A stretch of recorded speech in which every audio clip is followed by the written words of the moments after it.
घटकपुर गांव के आखिरी हिस्से में रहते थे एक ब्राह्मण और उनकी मुंहफट उच्चाभिलाषी बीवी जलकुकड़ी। और उस जलकुकड़ी की वजह से ब्राह्मण की जिंदगी बहुत परेशानी में गुजर रही थी।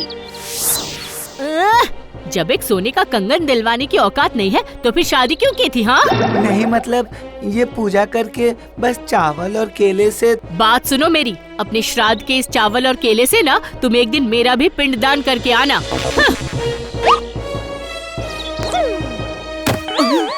अरे बाप रे, मेरा तो सिर फोड़ दिया।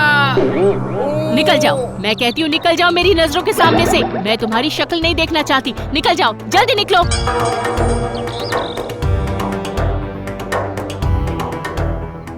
धत, अब इस घर में 1 मिनट भी नहीं रुकूंगा मैं। जिधर नजर जाएगी वहीं चला जाऊंगा। उससे अगर मेरी मौत होती है तो और अच्छा है। अरे रुको रुको, मरना क्यों है? मरने से किसी का कोई फायदा थोड़ी होता है। तुम कौन हो? अरे मैं हूँ मैं। बेल के पेड़ के ऊपर की तरफ देख। अरे बाप रे, तुम कौन हो? मैं हूँ ब्रह्मदैत्य। सुन, तेरी बीवी को मेरे पास ले आ। मैं उसे अमीर बनने का तरीका बता दूंगा। समझ गया? जा जा, लेकर आ, लेकर आ।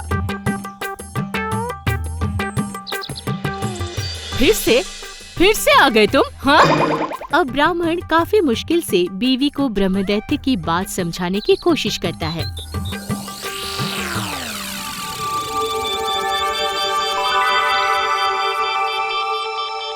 समझ गई, तो मुझे मारकर उस पेड़ पर लटका देना चाहते हो, यही ना? अरे नहीं, यकीन मानो। एक बार पेड़ की ओर देखो ना, वो देखो वहाँ। क्या कहना चाहते हो? हाँ, तुम मुझे अमीर बना दोगे क्या? नहीं नहीं नहीं नहीं नहीं, मैं तो तुम्हें बस 3 वरदान दूंगा और कुछ नहीं, जिसके द्वारा तुम्हारे मन की इच्छा पूरी हो जाएगी। अच्छा ठीक है, जरा सुन तो लूं। पहले तो मीठी मीठी मुस्कान। मतलब हर वक्त अपने होठों पर मीठी मीठी मुस्कान रखनी होगी।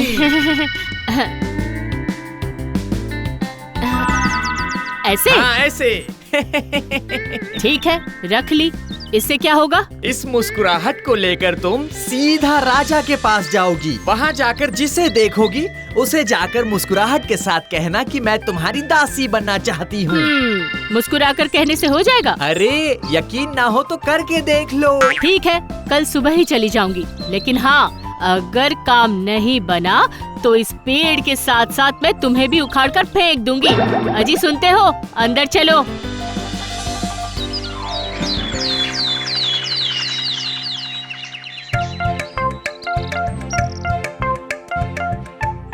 अरे रुको, क्या चाहिए?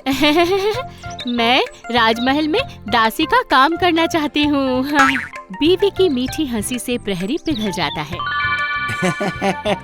ओह अच्छा ठीक है, जाओ जाते वक्त मिलकर जरूर जाना है। मेरी बला से।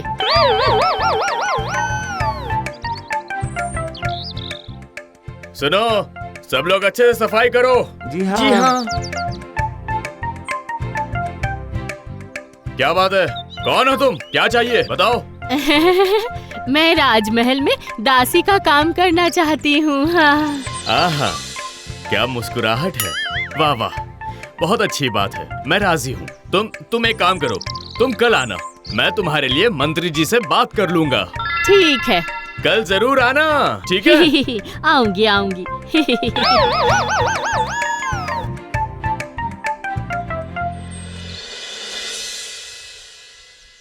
अरे ओ ब्रह्मदैत्य, कहाँ हो तुम? यही हूँ। आह, अच्छा वरदान दिया तुमने, सब मोहित हो गए। कल मुझे मंत्री जी से मिलवाने की बात की है। हाँ, अब मैं दूसरा वरदान दूंगा। सुनो, मंत्री जी के पास जाने से पहले अच्छे से आँखों में काजल लगा कर जाना और मंत्री जी के सामने बाई आँख की पलक को 2 बार झपकना और फिर वही मुस्कुराहट। ठीक है, ऐसा ही करूँगी।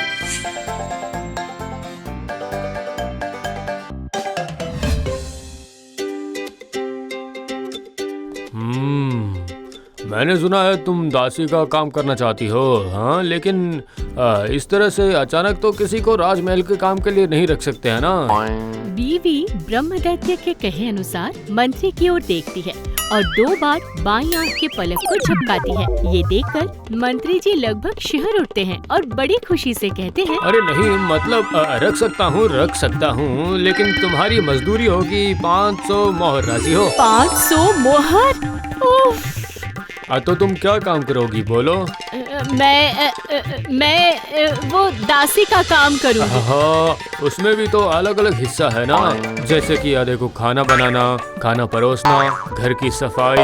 अच्छा, मैं कल आकर बताती हूँ, ठीक है? ठीक है। अच्छा, तो अब चलूं? सुनो ना, कल से ही आ जाना। हाँ।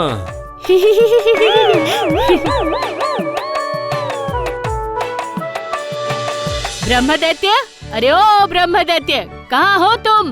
मंत्री जी जानना चाहते हैं मैं क्या काम करूँगी। तुम कहना कि तुम कमियां निकालने का काम करोगी। यही है तुम्हारा तीसरा वरदान।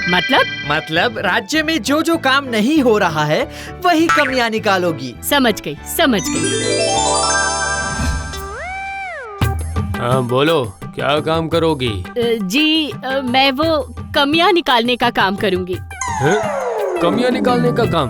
मतलब यही कि राज्य में जो जो काम नहीं हो रहा है उसकी कमियां निकालूंगी। जैसे कि देखिए, आप जिस जगह पर बैठे हुए हैं उस जगह पर तो काफी दिनों से सफाई ही नहीं हुई, वहाँ धूल जमी हुई है। अरे हाँ, सही कहा। वाह, बढ़िया। सुनो, तुम्हारा नाम होगा कमियां निकालने वाली दासी।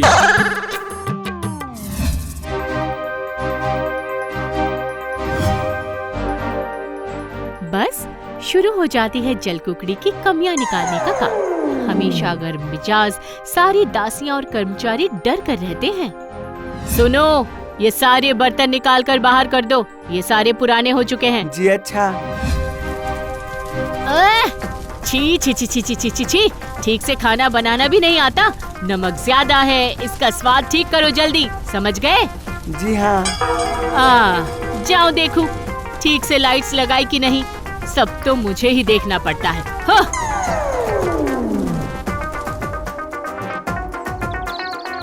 इसी तरह से कमियां निकालती रहती है जलकुकड़ी, पर राजा को उसने कभी नहीं देखा था। एक दिन वो राजा के सामने आ जाती है। ये क्या है? इस आदमी ने कैसी मूछें रखी है? छी। अरे सुनो, तुम्हारी मूछें बहुत बुरी है, समझे? काट दो उसे, काट दो। सुनाई नहीं दिया क्या? राजमहल में ऐसी मूछें अच्छी नहीं लग रही है, काट दो उसे। ये क्या कह रही है? मेरे 7 पुश्तों की परंपरा है ये मूछें, और ये कह रही है काट दो। अरे कोतवाल। लो कर लो बात, कोतवाल को बुला रहा है। कोतवाल को क्यों बुला रहे हो? हाँ, इसे ले जाकर अभी के अभी मार डालो। ये राजा की मूछों में कमियां निकालती है, इसकी इतनी हिम्मत। क्या? सत्यानाश, आप महाराज हैं क्या? मुझे माफ कर दीजिए महाराज, माफ कर दीजिए, मेरी समझने में गलती हो गई है महाराज। माफी? माफी? राजा के मूछों की बात है और इसे माफ कर दूं? अरे ओ कोतवाल। नहीं, मैं फिर से कभी नहीं करूँगी। मुझे माफ कर दीजिए महाराज, मुझे मत मारिए। सुनिए महाराज जी, मुझे मत मारिए, मुझे छोड़ दीजिए मुझे। आखिरकार कमियां निकालते निकालते गर्म मिजाज और मुंहफट जलकुकड़ी को अपनी जान गंवानी पड़ी। अरे ओ ब्रह्मदैत्य, राजमहल से खबर आई है, मेरी बीवी को महाराज ने मार डाला है। पता है मुझे, ये देखो तुम्हारी बीवी यहाँ है। अजी सुनिए, मैं यहाँ हूँ, मैं भूत बन चुकी हूँ। क्या? हाय, लालच की वजह से तुम्हारी जान भी चली गई। तुम्हारे बिना मैं कैसे जीऊंगा? अरे सुनो, रोना बंद करो, बिल्कुल मत रो। मैं भी तो इसीलिए यहाँ पर हूँ, समझे? मतलब? अरे तुम्हारी बीवी मेरे पिछले जन्म की बीवी थी। इसे हर दिन देखने के लिए ही तो मैं इस बेल के पेड़ पर रहने लगा। अच्छा, तो ऐसे छल कपट से तुमने उसे अपने पास बुला लिया। बिल्कुल सही समझा तुमने। अब जाओ, जाकर तुम दूसरी शादी कर लो। अजी कहाँ हो? इधर आओ ना। आता हूँ। अरे नहीं नहीं, तुम्हें नहीं, वो मुझे बुला रही है, समझे? और सुनो, अब हम तुम्हारे इस पेड़ को छोड़कर दूसरे पेड़ पर घर बनाएंगे क्योंकि तुम्हारा ये बेल का पेड़ मेरी बीवी को पसंद नहीं आया। अरे कहाँ मर गए? हाँ, अरे आता हूँ, चलो अब मैं जा रहा हूँ।